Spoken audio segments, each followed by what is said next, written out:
আজি শনিবাৰ 2026 চনৰ 10 জানুৱাৰী। উভতি চাওঁ ইতিহাসত আজিৰ দিনটো। লণ্ডনত অসমৰ চাহৰ প্ৰথম নিলাম। 1839 চনৰ 10 জানুৱাৰীত লণ্ডনত অসমৰ চাহৰ প্ৰথম নিলাম হৈছিল। লণ্ডনৰ মাইনিং লেণ্ড বিক্ৰী কক্ষত হোৱা নিলামত আলেকজেণ্ডাৰ ব্ৰুছে ৰপ্তানি কৰা উৎকৃষ্টমানৰ অসমৰ চাহপাত কেপ্টেইন পিডিং নামৰ ক্ৰেতা এজনে উচ্চ মূল্যত ক্ৰয় কৰিছিল।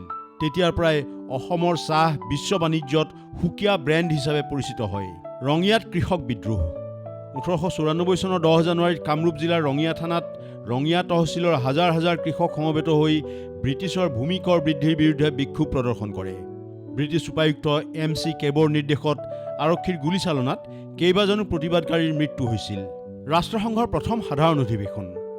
1946 চনৰ 10 জানুৱাৰীত লণ্ডনৰ মেথডিষ্ট চেণ্ট্ৰেল হলত অনুষ্ঠিত হৈছিল ৰাষ্ট্ৰসংঘৰ সাধাৰণ পৰিষদৰ প্ৰথম অধিৱেশন। 51খন ৰাষ্ট্ৰই অংশগ্ৰহণ কৰা এই অধিৱেশনত ৰাষ্ট্ৰসংঘৰ উদ্দেশ্য আৰু পৰিসৰ নিৰ্ধাৰণ কৰা হৈছিল। প্ৰথম সভাপতি হিচাপে নিৰ্বাচিত হয় বেলজিয়ামৰ পল হেনৰি স্পাক। বিশ্বৰ প্ৰথম পাতাল ৰেল সেৱা। 1863 চনৰ 10 জানুৱাৰীত লণ্ডনত বিশ্বৰ প্ৰথমটো পাতাল ৰেল সেৱা মেট্ৰপলিটান ৰেলৱে মুকলি কৰা হয়। পেডিংটন ষ্টেচনৰ পৰা ফেৰিংডন ষ্ট্ৰীটলৈ চলোৱা প্ৰথম যাত্ৰীবাহী ৰেলত প্ৰথম দিনটোতে 38,000 যাত্ৰীয়ে ভ্ৰমণ কৰিছিল। লীগ অৱ নেশ্যনছৰ প্ৰতিষ্ঠা।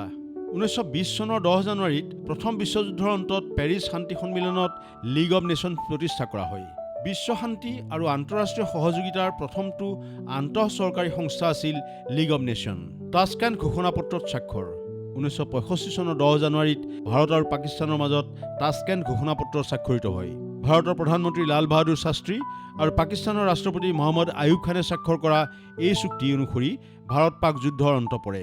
নিউজিলেণ্ডৰ প্ৰথম টেষ্ট ক্ৰিকেট। 1930 চনৰ 10 জানুৱাৰীত নিউজিলেণ্ডৰ ক্ৰাইষ্টচাৰ্চত আৰম্ভ হৈছিল নিউজিলেণ্ডৰ প্ৰথমখন টেষ্ট ক্ৰিকেট খেল।